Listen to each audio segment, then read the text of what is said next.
faktisk noget, der er blevet brugt både igennem religioner, men også indianere har brugt det.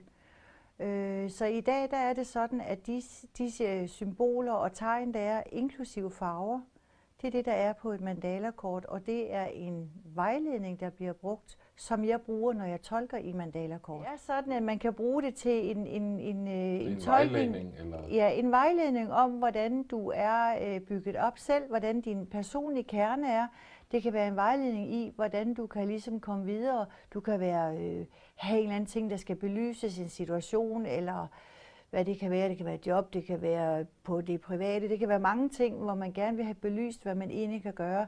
Og der kan det mandalakort give dig en hjælp i den tolkning, hvad der egentlig står for dig, hvad er din stærke side, hvad er din lidt svage side, hvad står der lige tæt på dig.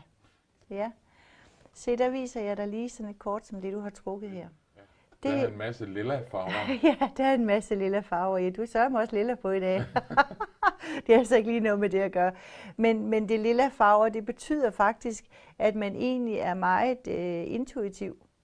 Og det betyder også, at man i den yderkant her, der er også lidt blå farver i. Det betyder også, at kommunikation er en meget stor betydning for dig i din dagligdag. Når du bruger din intuition, så får du også hjælp udefra, og det er igen energier.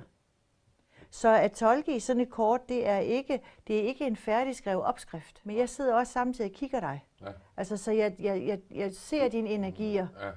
Ja. Og hvis det er en anden person, der vil trække det kort, vil det være en anden tolkning.